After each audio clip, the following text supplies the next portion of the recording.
नमस्कार मित्रांनो, आज आपल्यासोबत राष्ट्रवादी ओबीसी विभागाचे प्रदेश उपाध्यक्ष ॲडव्होकेट सचिन आवटी हे औरंगाबादमध्ये काही कामानिमित्त आले असता नाभिक परिवारच्या आपलं जे काही कार्यालय आहे या कार्यालयाला त्यांनी धावती भेट दिली आणि या भेटीमध्ये आम्ही त्यांच्याशी सामाजिक विषयावर चर्चा केली। कारण ते राष्ट्रवादी ओबीसी विभागाचे प्रदेश उपाध्यक्ष असले तरी नाभिक समाजाचं सुद्धा ते प्रतिनिधित्व करतात। नाभिक समाजाच्या ज्या काही मागण्या आहेत त्या शासन दरबारी त्यांचा पाठपुरावा करत असतात। नुकतंच त्यांनी ओबीसी आरक्षण संदर्भात असेल किंवा जे काही केस कला बोर्ड आहे या संदर्भात असेल, त्यांनी आता नेमकीच एक मीटिंग घेतली होती आणि केस कला बोर्डाच्या माध्यमातून त्यांनी काय भूमिका घेतली या संदर्भात, तसेच नाभिक समाजाच्या इतर मागण्याच्या संदर्भात आज आपण त्यांच्याशी चर्चा करणार आहोत। नमस्कार आवटे साहेब। नमस्कार। तर केस कला बोर्डाच्या संदर्भात आपण काय कारवाई केली किंवा तुम्ही नाभिक समाजाचे प्रतिनिधी म्हणून तुम्ही काय पाठपुरावा केलेला आहे? खरं तर माधवजी, तर खरं म्हणजे तुमचं हा प्रश्न विचारल्याबद्दल मी तुमचं अभिनंदन करतो। महाराष्ट्र राज्यामध्ये गेल्या काळामध्ये महाराष्ट्राचे माजी मुख्यमंत्री देवेंद्रजी फडणवीस साहेबांनी महाराष्ट्र राज्य केश शिल्प मंडळ स्थापन करण्यात यावा म्हणून दिनांक 13 सप्टेंबर 2019ला GR काढला आणि नागपूरचे आपल्या समाजाचे माजी नगरसेवक बंडूजी राऊत यांना अध्यक्ष म्हणून कार्यभार दिला। पण त्यानंतर 2च महिन्यात इलेक्शन लागल्या आणि महाराष्ट्र राज्यामध्ये आदरणीय मुख्यमंत्री उद्धवजी ठाकरे साहेबांच्या नेतृत्वाखाली महाविकास आघाडीचं सरकार स्थापन झालं। खरं तर ज्यावेळेस माजी मुख्यमंत्री देवेंद्र फडणवीस साहेबांनी जो GR काढला तो GR नाभिक समाजाची पूर्णपणे दिशाभूल करणारा GR होता। GR मध्ये स्पष्टपणे लिहिलं होतं, महाराष्ट्रातील नाभिक समाजासाठी महाराष्ट्र राज्य इतर मागासवर्गीय वित्तीय आणि विकास महामंडळाच्या अधिपत्याखाली महाराष्ट्र राज्य केश शिल्पी मंडळ स्थापन करण्यास याद्वारे तत्वतः शासन मान्यता देत आहे। सदर शासन मान्यता वित्त व नियोजन विभागाच्या मान्यतेच्या अधीन राहून देण्यात येत आहे। महत्त्वाचं म्हणजे महाराष्ट्र राज्य केश शिल्पी मंडळ स्थापन करण्यात येत आहे फक्त GR काढला आणि त्या GR मध्ये 2 अटी टाकल्या की इतर मागासवर्गीय आर्थिक विकास महामंडळाच्या अधिपत्याखाली, म्हणजे हे महामंडळ जर करायचं असेल तर त्यांच्या अधिपत्याखाली ह्या मंडळाला काम करावं लागेल। आणि दुसरी अट ही टाकली की अर्थ आणि वित्त आणि नियोजन मंत्रिमंडळाच्या मान्यतेच्या अधीन राहून हा GR काढला आणि त्यावेळेस ह्या खात्याचे माजी मंत्री सुधीर मुनगंटीवार होते। त्यांना ह्या मंडळाला निधी देता आला असता, पण समाजाची फक्त दिशाभूल करायची आणि मतं मिळवायची हे काम माजी मुख्यमंत्री फडणवीस साहेबांनी केलेलं आहे। खरं तर ह्यासाठी गेल्या महिन्यामध्ये महाराष्ट्र राज्य राष्ट्रवादी ओबीसी विभागाच्या वतीनं आदरणीय देशाचे नेते आमचे सर्वांचे जाणते राजे आदरणीय शरद पवार साहेबांच्या अध्यक्षतेखाली ओबीसी बांधवांचा एक मेळावा मुंबईला यशवंतराव चव्हाण सेंटरमध्ये झाला। या मेळाव्याला आदरणीय शरद पवार साहेब, आदरणीय सुप्रियाताई सुळे, आदरणीय जयंत पाटील साहेब, आदरणीय छगन भुजबळ साहेब, आदरणीय जितेंद्र आव्हाड साहेब, आदरणीय धनंजय मुंडे साहेब, आदरणीय हसन मुश्रीफ साहेब, आदरणीय अदितीताई तटकरे, आदरणीय ईश्वरभाऊ बाळबुदे जे महाराष्ट्र राज्याच्या राष्ट्रवादी काँग्रेस ओबीसी सेलचे प्रदेशाध्यक्ष आहेत, यांच्या प्रमुख उपस्थितीमध्ये ओबीसी बांधवांचा एक मेळावा घेण्यात आला। ह्या मेळाव्यामध्ये आदरणीय ईश्वरभाऊ बाळबुदे यांच्या नेतृत्वाखाली आम्ही महाराष्ट्र राज्य केश शिल्प मंडळ कार्यान्वित करावं म्हणून एक ठराव मांडला आणि त्या ठरावाला आदरणीय छगन भुजबळ साहेब असतील, धनंजय मुंडे साहेब असतील, जितेंद्र आव्हाड असतील, आदितीताई तटकरे असतील, सुप्रियाताई सुळे असतील, हसन मुश्रीफ साहेब असतील आणि देशाचे नेते आदरणीय शरदचंद्रजी पवारसाहेब असतील, ह्यांनी हा ठराव एकमुखाने एकमताने मंजूर केला आणि त्या संदर्भात शासन स्तरावरती जयंत पाटील साहेब असतील, आदरणीय महाराष्ट्र राज्याचे लाडके कार्यक्षम उपमुख्यमंत्री अजितदादा पवारसाहेबांच्या अध्यक्षतेखाली ह्या समाजाच्या मागण्यांसाठी एक लवकरच आपण मिटिंग घेऊ असं त्यांनी सांगितलं. त्यानंतर गेल्या आठवड्यामध्ये मी आदरणीय अजितदादा पवारसाहेबांची या संदर्भात भेट घेतली. त्यांना एक निवेदन दिलं की दादा, मंडळ फक्त स्थापन झालेलं आहे, GR काढलेला आहे आणि ह्या मंडळाला जर कार्यान्वित करायचं असेल तर आपल्या वित्त नियोजन मंडळाच्या माध्यमातून ह्या मंडळासाठी आपल्याला मोठ्या प्रमाणात निधी द्यावा लागेल आणि त्या निधीचा फायदा महाराष्ट्र राज्यातील नाभिक समाजाला, जो आज महाराष्ट्र राज्यामध्ये 55 लाख संख्येच्या माध्यमातून राहत आहे, या समाजाला त्याचा निश्चितपणानं फायदा होईल. कारण की आर्थिकदृष्ट्या नाभिक समाज आज पूर्णपणे समर्थ किंवा स्वतःच्या पायावर उभा नाही आहे. गेल्या लॉकडाऊनच्या काळामध्ये महाराष्ट्र राज्यामध्ये नाभिक समाजाच्या 36 लोकांनी रोजगार बंद होता म्हणून आत्महत्या केलेल्या आहे. सगळ्यात मोठी शोकांतिका आहे. हां, तर त्या संदर्भात जर हे महाराष्ट्र राज्य केशशिल्पी मंडळ स्थापन झालं तर त्या लोकांना आर्थिकदृष्ट्या सक्षम होण्याचा पर्याय या मंडळाच्या माध्यमातून मिळेल असं मी दादांना सांगितलं आणि दादांनी तेव्हाच मला आश्वासित केलं की आपण ह्या समाजाच्या ज्या मागण्या आहेत त्यासाठी आपण निश्चितपणानं गांभीर्यपूर्वक विचार करूया म्हणून. असो तर तुम्ही सुद्धा या संदर्भात पाठपुरावा कराल आणि नाभिक समाजाला एक केस कला बोर्ड, जे की इतर राज्यामध्ये खूप चांगल्या पद्धतीनं काम करत आहे. मग केस कला बोर्ड म्हणजे फक्त कर्ज द्यायचं आणि बुडवायचं हेच नसून तर नाभिक समाजातील युवकांना काळानुसार प्रशिक्षण दिलं जातं, काळानुसार त्यांना ट्रेनिंग दिले जातं, दुकानासाठी व्यवसायासाठी अर्थपुरवठा केला जातो, नाभिक समाजाची जनगणना असते तिथं काय, तर अशा बऱ्याचशा योजनांचा त्याच्यातून लाभ भेटतो. त्याच्यात कन्यादान योजनासुद्धा मध्य प्रदेशमध्ये खूप चांगल्या पद्धतीने निश्चितपणानं. तर आम्ही अशी अपेक्षा ठेवतो की येणाऱ्या काळामध्ये जे काही 2.5 वर्षाचा कार्यकाळ आहे, या कार्यकाळामध्ये केस कला बोर्ड स्थापन होईल अशी आपण अपेक्षा ठेवायला काही हरकत नाही. निश्चितपणानं. कारण की महाराष्ट्र राज्याचे आदरणीय उपमुख्यमंत्री अजितदादा साहेब यांचा शब्द हा परवलीचा शब्द असतो. एक तर ते शब्द देत नाहीत आणि दिला तर ते पूर्ण केल्याशिवाय राहत नाही. ही त्यांची खाती महाराष्ट्र राज्यावर आहे. फक्त त्यांचा पाठपुरावा करणं आणि वेळोवेळी आठवण करून देणं हे आपलं कर्तव्य. राज्यामध्ये नाभिक समाजाचा प्रतिनिधी म्हणून मी त्यात कुठेही कमी पडणार नाही. तर दुसरा एक महत्त्वाचा आणि थोडासा वादाचा प्रश्न आहे की हे केस कला बोर्ड आहे, केस कला बोर्डाचा जो काही अध्यक्ष असतो तो हा एक राज्यमंत्र्याचा दर्जा असतो. हां, जे की आज आपण मध्य प्रदेशमध्ये पाहतो, राजस्थान, कर्नाटक राज्यामध्ये पाहतो, या बाकीच्या राज्यामध्ये जे काही केस कला बोर्डाचा अध्यक्ष आहे ते एक राज्यमंत्र्याचा दर्जा आहे, त्याला लाल दिव्याची गाडी पण असते काय. तर मग ही केस कला बोर्डाच्या अध्यक्ष होण्याच्या शर्यतीत तुम्ही पण आहात का, तुम्ही इच्छुक आहात का? आता हा प्रश्न मला राज्यातल्या बरेच आपल्या समाजाच्या प्रतिनिधींनी विचारला की आज तुम्ही राष्ट्रवादी काँग्रेस पक्षामध्ये कार्यरत आहात आणि तुम्ही राज्याचे उपाध्यक्ष आहात आणि तुम्हीच ही मागणी केलेली आहे महाराष्ट्र राज्य केशशिल्पी बोर्ड हे कार्यान्वित करण्यात यावं म्हणून, तर ह्या मंडळाच्या अध्यक्षपदासाठी तुम्ही इच्छुक आहात का? आणि शुभेच्छाही दिल्या. पण खरं अर्थाने आज जर मी त्याचा विचार केला तर महाराष्ट्र राज्य केशकला शिल्पी बोर्डाच्या अध्यक्षपदासाठी किंवा सदस्यपदासाठी सचिन आवटे हा इच्छुक नाही. सगळ्यात महत्त्वाचा विषय जो आहे की आजपर्यंत 55 लाख नाभिक समाज असणारा महाराष्ट्र राज्यामध्ये आहे आणि 36 नाभिक बांधवांनी आत्महत्या केलेल्या आहेत आणि त्यांना आपण न्याय देऊ शकलो नाही आणि फक्त पद घ्यायचं आणि काहीतरी करायचं ह्या दृष्टिकोन तर माझा बिलकुल नाही आहे. उलट महाराष्ट्र राज्यामध्ये जो नाभिक समाज जो विखुरलेला आहे त्या नाभिक समाजाला आपण एक करूया. हे महामंडळ जर कार्यान्वित झालं तर त्याचा लाभ महाराष्ट्र राज्यातील 55 लाख नाभिक समाजाला निश्चितपणानं होईल. त्यामुळं ह्या मंडळाच्या अध्यक्षपदासाठी किंवा सदस्यपदासाठी मी बिलकुल इच्छुक नाही आहे. फक्त हे कार्यान्वित होऊन आपल्या राज्यातील नाभिक समाजाचे प्रश्न सुटले पाहिजेत ही माझी प्रामाणिक भावना आहे.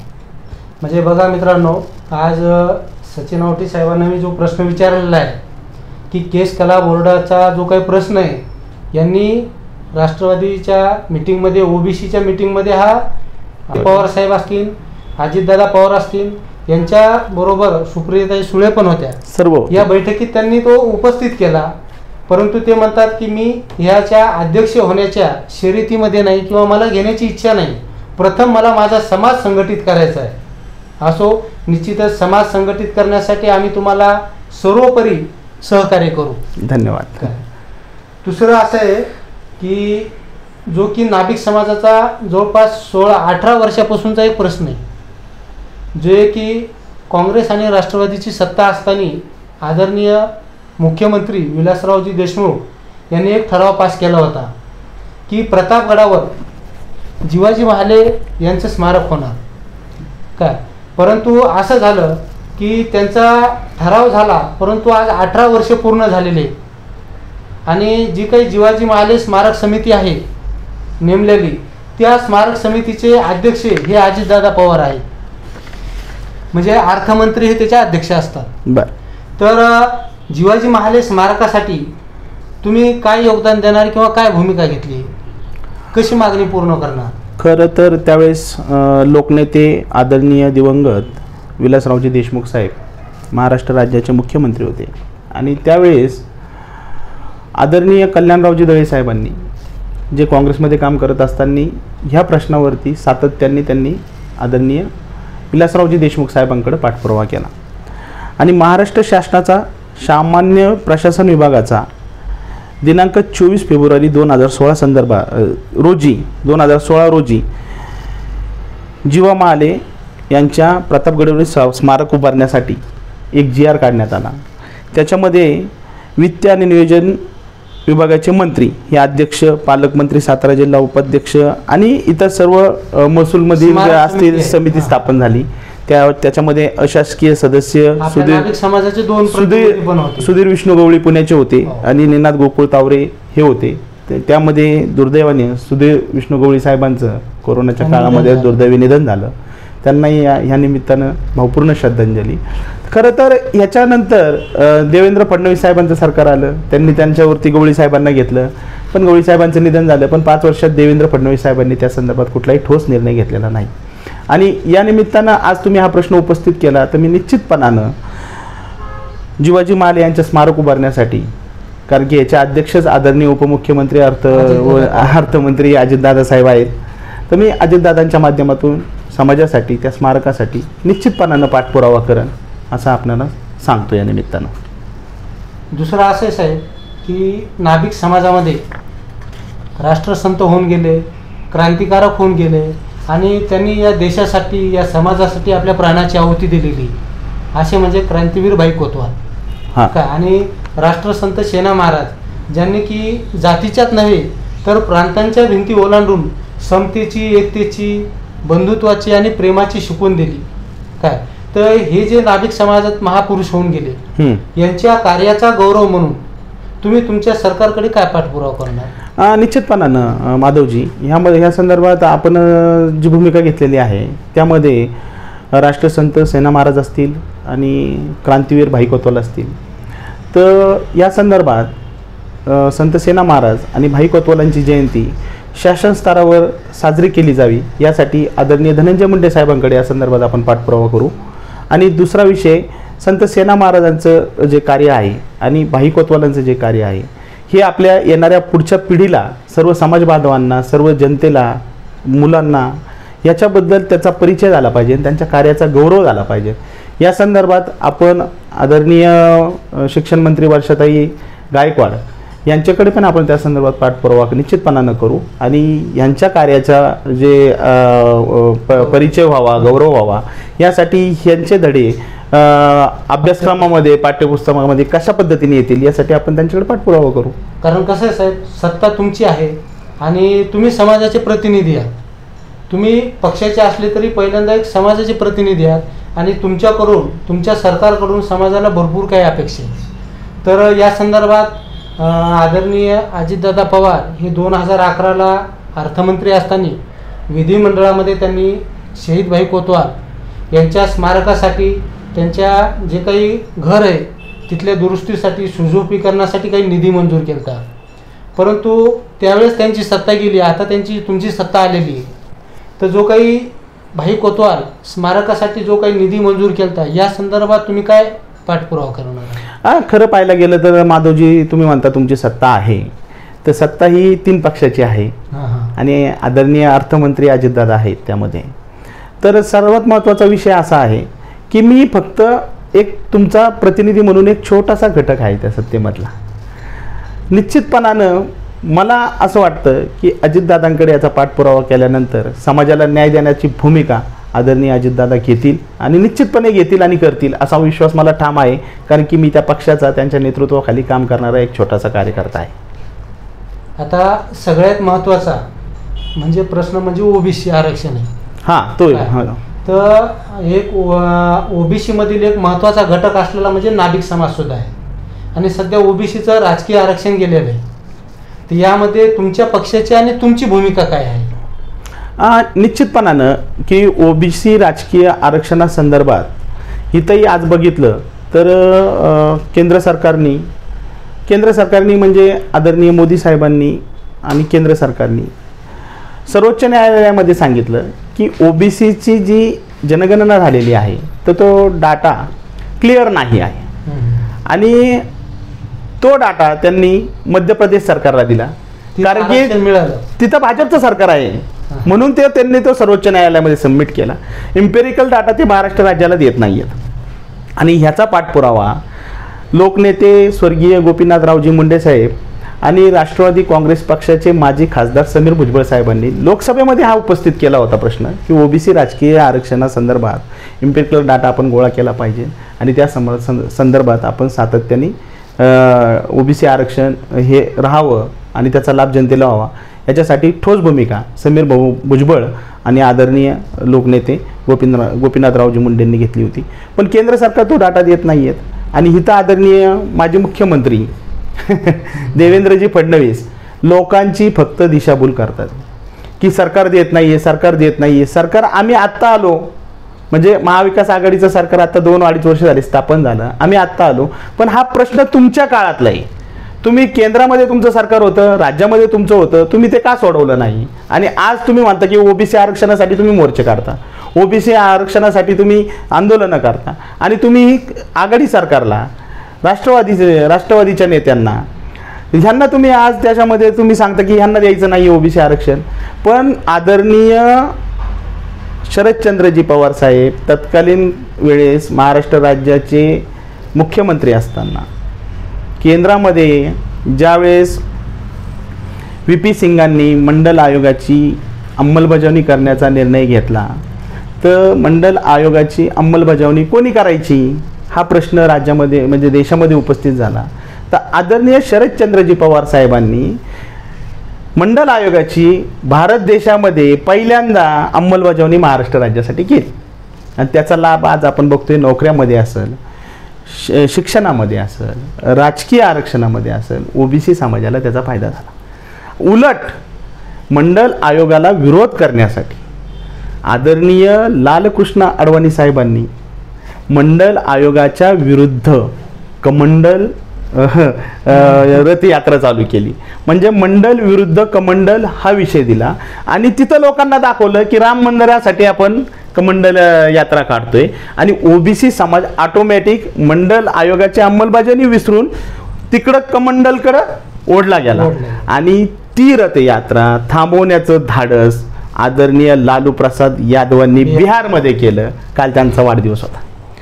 तसं पाहायला गेलं जर शरद पवार साहेबांनी ओबीसी आरक्षण दिलं असेल, मंडल आयोगाची अंमलबजावणी महाराष्ट्र राज्यामध्ये सर्वप्रथम केली असेल, छगन भुजबळ साहेबांनी त्यासाठी पवार साहेबांच्या पाठीशी खंबीरपणाने उभे राहिले असतील, त्यांनी ती भूमिका घेतली असेल आदरणीय छगन भुजबळ साहेबांनी, आजही ओबीसी आरक्षणामध्ये आदरणीय शरदचंद्रजी पवार साहेबांनी सांगितलं की ओबीसी समाजाची जातनिहाय जनगणना आपण करून टाकू आणि त्या निहाय जनगणनेसाठी राष्ट्रवादी काँग्रेस पक्ष, आदरणीय शरदचंद्रजी पवार साहेब, आदरणीय छगन भुजबळजी साहेब ही सर्व अनुकूल आहेत. पण केंद्र सरकार म्हणते की जातनिहाय जनगणना करायची नाही. केंद्र सरकार म्हणते जातनिहाय जनगणना करण्याची आवश्यकता नाही. म्हणजे आजही भाजप प्रणित केंद्र सरकार जे आहे हे RSSच्या विचारावर चालणारं सरकार आहे. आजही त्यांना भारत देशामध्ये वर्ण जाती भेदावरती जी व्यवस्था होती, मनोवाद जो होता, तोच त्यांना आज कायम ठेवायचा आहे.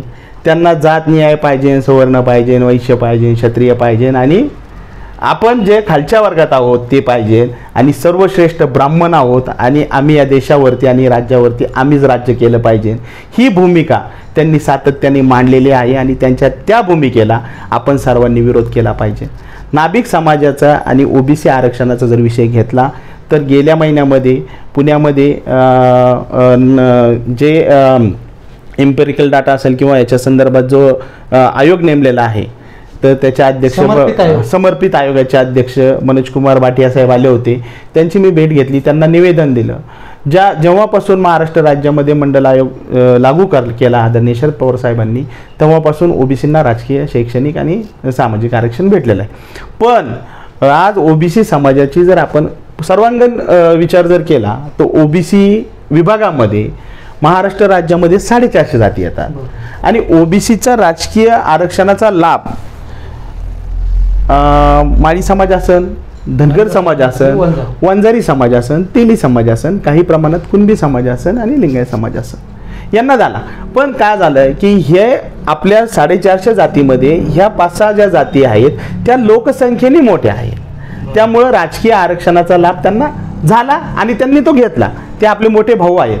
पण 444 जाती ज्या मायक्रो ओबीसी आहेत, जो समाज विखुरलेला आहे. आता नावी समाजाचा जर विचार केला तर एका गावामध्ये नावी समाजाची 4 घरं, 2 घरं, 5 घरं, मोठं गाव असेल तर 10 घरं. तिथं मतांचा जर विचार केला तर 50 मतं, 100 मतं, ह्याच्या पलीकडे मतं नाही आहेत. पण तालुक्याचा जर विचार केला तर नावी समाजाची ग्रामीण भागामध्ये 8,000 ते 15,000 ही मतदाराची संख्या आहे आणि शहरी भागामध्ये 15,000 पासून 35,000 नाभिक समाजाची मतदाराची लोकसंख्या आहे.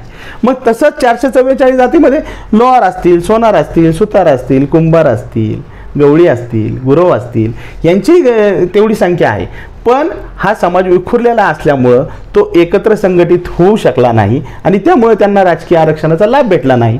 मग राजकीय आरक्षण लागू झाल्यापासून जर 444 जातींना त्याचा राजकीय आरक्षणाचा लाभ भेटला नसेल आणि आज तुम्ही म्हणता की नाही ओबीसी आरक्षणच टिकवायचं नाही आणि ते घालवायचं, असं जर भाजपचं मत असेल तर मग आम्ही प्रवाहामध्ये कधी आलोच नाही हो आजपर्यंत स्वातंत्र्यानंतर. आणि जर आमचा फायदाच झाला नाही आणि आरक्षणासाठी राजकीय दृष्ट्या आजही आम्ही म्हणजे विस्थापित आहोत. तिथं आमचं कुठंच प्रस्थापन झालेलं नाही. आमचा समाज, आज नावी समाजाचा जर विचार केला तर आज पुढं आमचा महापौर नाही आहे, आज आमचा आमदार नाही आहे, आज आमचा खासदार नाही आहे, आमचं पंचायत समिती सदस्य नाही, जिल्हा परिषद सदस्य नाही, पुढं सभापती नाही, नगरसेवक नाही, महापौर नाही, स्टँडिंग कमिटीचे. म्हणजे सत्ताच जर भेटली नसेल आणि आजच ओबीसी आरक्षण निघून गेलं तर मग आम्हाला याच्यानंतर कधी राजकीय आरक्षण भेटणारच नाही आहे किंवा राजकीय आरक्षणाचा लाभ या समाजाला कधी भेटणारच नाही आहे. म्हणून महाराष्ट्र राज्यामध्ये, देशामध्ये ओबीसी आरक्षण टिकलं पाहिजे आणि या मागणीसाठी आदरणीय शरदचंद्रजी पवार साहेब असतील, आदरणीय दादा असतील, ताई असतील, आदरणीय छगन भुजबळ साहेब असतील, मुंडे साहेब असतील, आव्हाड साहेब असतील, या सर्वांच्या पाठीमागं आपल्या समाजाने ठामपणानं उभं राहिलं पाहिजे. ही माझ्या आज सत्य परिस्थितीमध्ये म्हणजे मला तरी निश्चितपणानं वाटतं की समाजाने आज ही भूमिका घेतली पाहिजे. अगदी बरोबर आहे मित्रांनो. कारण नाभिक समाजाच्या ज्या काही मागण्या आहेत, मग जीवाजी महाले स्मारक असेल त्या स्मारक समितीचे अध्यक्ष हे वित्तमंत्री असतात, म्हणजेच अजितदादा पवार आहेत. त्यानंतर क्रांतीवीर भाई कोतवाल स्मारकासाठी जो काही निधी मंजूर केलेला आहे तो अजितदादा पवार यांनीच केलेला आहे. आणि जे काही आज ओबीसीचं आरक्षण आहे हे आदरणीय शरदचंद्र पवार साहेब यांच्यामुळं मिळालेलं आहे आणि निश्चितच येणाऱ्या स्थानिक स्वराज्य संस्थांमध्ये सुद्धा हे आरक्षण आपल्याला मिळेल अशी आपण अपेक्षा ठेवू. तसं ते म्हणतात सुद्धा की आम्ही पूर्ण पाठपुरावा करतोय आणि निश्चितच स्थानिक स्वराज्य संस्थांमध्ये राजकीय आरक्षण मिळेल. सगळ्यात महत्त्वाचा आणि शेवटचा प्रश्न असा आहे साहेब, तुम्ही एक समाजाचे प्रतिनिधी आहात आणि नाभिक समाजामध्ये अनेक संघटनाचा उदय होते. तर या संघटनाचा जो काही उदय होत आहे किंवा ज्या काही वेगवेगळ्या संघटना निर्माण होतात याबद्दल तुम्ही काय तुमचं मत व्यक्त करताल? आता खऱ्या अर्थाने जर पाहायला गेलं तर मुळातच महाराष्ट्र राज्यामध्ये आपण म्हणतो आम्ही संख्येने 55 लाख आहोत, पण जोपर्यंत जात निहाय जनगणना होणार नाही तोपर्यंत नाभिक समाजाची संख्या किती हे कळणार नाही. आणि आपल्यामध्ये असं झालेलं आहे की संघटनाची इतकी शक्ल पडलेली आहे आणि जो तो उठतो स्वतःच्या स्वार्थासाठी म्हणा किंवा समाजाची समाजसेवा करण्यासाठी का होईना प्रत्येकजण संघटना संघ प्रतिष्ठान स्थापन करतोय, पण ह्याच्यामुळे वेगवेगळे गट छोटे मोठे उभे राहिलेले आहेत. आणि खऱ्या अर्थानं नाभिक समाजाला जर प्रामाणिक प्रयत्न करायचे असेल, समाजाचे आर्थिक शैक्षणिक प्रगती जर करायची असेल, सामाजिक प्रगती जर करायची असेल, तर ह्या सर्व छोट्या छोट्या संघटनांनी मतभेद विसरून यांनी एकत्र येऊन काम केलं पाहिजे. त्यामुळंच खऱ्या अर्थानं नाभिक समाजाचा सामाजिक उत्क्रांती आणि उत्कर्ष घडेल असं मला वाटतं. म्हणजे सर्व संघटनांनी एकत्र येऊन कुठंतरी ठाम भूमिका घेतली पाहिजे, तेव्हा कुठं समाजाचा विचार केला जाईल किंवा समाजाच्या मागण्याचा विचार केला जाईल. निश्चितपणानं मला तसं वाटतंय की जर ह्या आज आपलं नाही म्हणलं तरी 28-30 संघटना छोट्या मोठ्या आहेत आणि महाराष्ट्र नाभिक महामंडळ यांची कोर्टात केस चालू आहे. तिथेही 2 गट पडलेले आहेत. ते दोन्ही नेते माझे आहेत.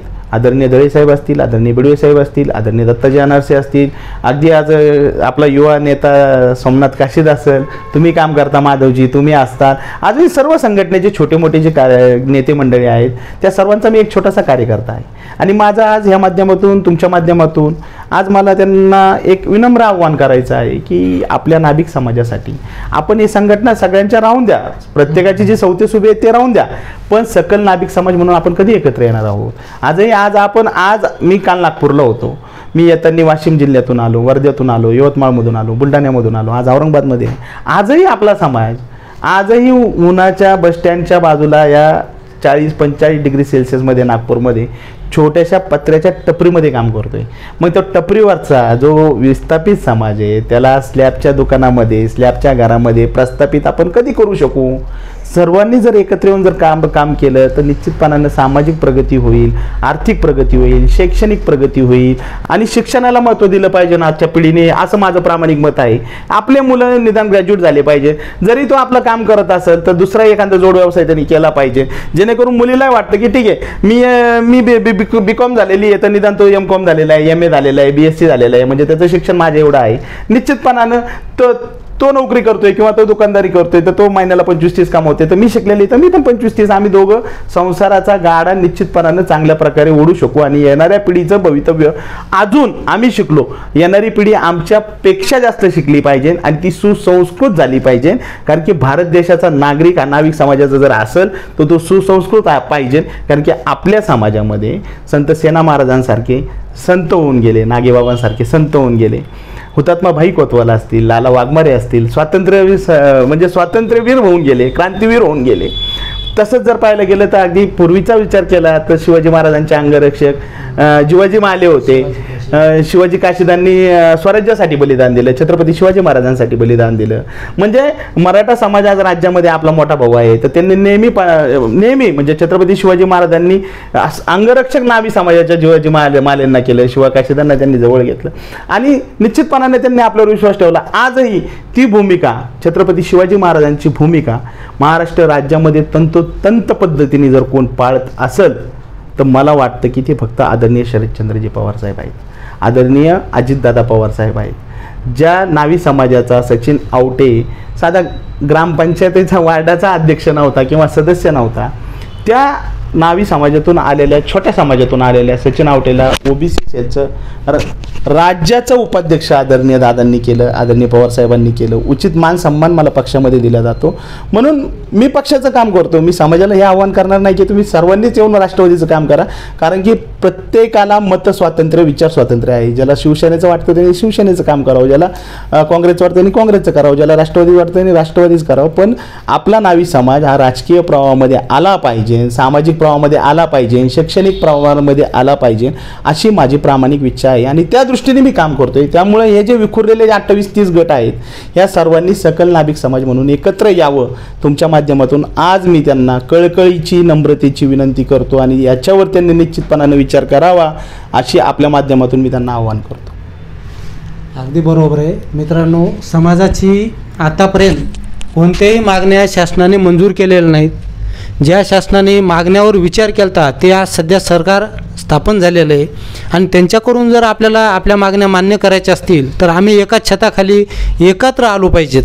तर कुठं सरकारला आमची शक्ती दिसेल आणि आमचा विचार केला जाईल. कारण लोकशाहीमध्ये डोके मोजले जातात असं म्हटलं जातं. तुमचे जेवढे डोके तेवढा तुमचा विचार केला जातो. तर येणाऱ्या काळामध्ये नाभिक समाजसुद्धा हा विचार करेल की बाबा आम्ही एकत्र आल्याशिवाय आमच्या मागण्या होणार नाहीत. नसता एक दिवस असा येईल की नाभिक समाजाचं अस्तित्वच राहणार नाही. बरोबर. आज नाभिक समाजाचा जो काही व्यवसाय आहे तो इतर समाजाने 50% हस्तगत केलेला आहे. आज शहरी भागामध्ये तुम्ही पाहत असताना, महानगरामध्ये पाहत असताना इतर समाजाच्या लोकांनी सलूनचे दुकानं थाटलेले आहेत. तालुका लेवलला आणि गाव पातळीला समाज आहे, परंतु हा समाजही जर एकत्र नसेल येत तर येणाऱ्या काळामध्ये केशशिल्पी बोर्ड नाभिक समाजासाठी ते म्हणते समाजच नाही तर केशशिल्पी बोर्ड का आला. तर सर्व समाज बांधवांना आवटी साहेबाचं आव्हान आहे की एकत्र या, तरच काहीतरी समाजाची शासन दखल घेईल आणि समाजाच्या मागण्या मान्य केल्या जाईल. आवटी साहेब, दुसरं महत्त्वाचं आहे की तुम्ही शिक्षणाचं पण महत्त्व सांगितलं. आता नुकताच 12वीचा निकाल लागला आणि काही दिवसामध्ये 10वीचा पण निकाल लागणार आहे. तर 10वी आणि 12वीच्या विद्यार्थ्यांना तुम्ही काय सांगाल शैक्षणिकदृष्ट्या? खरं तर पारंपरिक व्यवसायामध्ये आपल्या विद्यार्थ्यांनी रोजगारामध्ये प्राधान्य तर दिलंच पाहिजे. आणि 10वी-12वी नंतर विविध जे व्यावसायिक कोर्स आहेत ते आपल्या मुलांनी केले पाहिजे. कारण की आज महाराष्ट्र राज्यामध्ये नाभिक समाजाची अशी परिस्थिती आहे की OBCना जी उच्च शिक्षणासाठी जी शिष्यवृत्ती मिळत होती ती 550 कोटी होती आणि मोदी सरकारने ही शिष्यवृत्ती बंद केलेली आहे. याच्यामध्ये राष्ट्रवादी OBC सेलच्या माध्यमातून राज्यभर आम्ही निदर्शनं केली. हा प्रश्न सातत्याने आम्ही आदरणीय सुप्रियाताई सुळेच्या माध्यमातून आम्ही केंद्र सरकारकडे मांडला. पण केंद्र सरकार भूमिकाच ही आहे की जे विस्थापित आहेत त्यांना प्रस्थापित होऊच द्यायचं नाही, त्यांना शैक्षणिकदृष्ट्या कधी मोठं होऊच द्यायचं नाही. आपल्या मुलांना मराठी भाषेत शाळेत शिकवा हे आपल्याला सांगायचं आणि यांची मुलं इंग्लिश मिडियमच्या शाळेत शिकून अमेरिकेत नोकरी करतात. आपण शिकणार कधी? जर आपण शिकलो नाही तर आपली प्रगती होणार नाही. शिकलो नाही तर आर्थिक प्रगती नाही, शिकलो नाही तर वैचारिक प्रगती नाही, शिकलो नाही तर सामाजिक प्रगती नाही. आणि आपल्या मुलांना आपण शिकवलं पाहिजे, व्यावसायिक शिक्षण दिलं पाहिजे आणि व्यावसायिक शिक्षण देता देता आपल्या रोजगारावरती पण आपण त्यांना त्याच्यामध्ये पण पारंगत केलं पाहिजे. तिथं पण त्यांनी काम करून कमवा आणि शिका या पद्धतीने शिक्षण घेतलं पाहिजे. तरच आपल्या समाजाची प्रगती होईल. पुढची पिढी ही व्यसनाधीनतेकडे झुकणार नाही आणि आपल्या पिढी निश्चितपणानं या समाजामध्ये एक आदर्श उभा करू शकेल. असं काम जर करायचं असेल तर समाजाच्या प्रत्येक घटकांनी आपल्या मुलांना मुलींना चांगलं शिक्षण देणं हे प्रत्येक आईवडिलांचं नैतिक कर्तव्य आहे असं मला वाटतं. बरोबर, अगदी बरोबर आहे आवटी साहेब की जर तुम्हाला राजकीय आरक्षणाचा फायदा घ्यायचा असेल, शैक्षणिक आरक्षणाचा फायदा घ्यायचा असेल तर तुम्हाला तुमच्या मुलांना शिकवावं लागेल. तर तुम्ही शैक्षणिक, राजकीय जे काही सामाजिक आरक्षण आहे याच्यापर्यंत तुम्ही फायदा घेऊ शकता. मग ते नोकऱ्यातला असेल किंवा राजकारणातला असेल, सगळ्यात महत्त्वाचा मूलमंत्र आहे शिक्षण.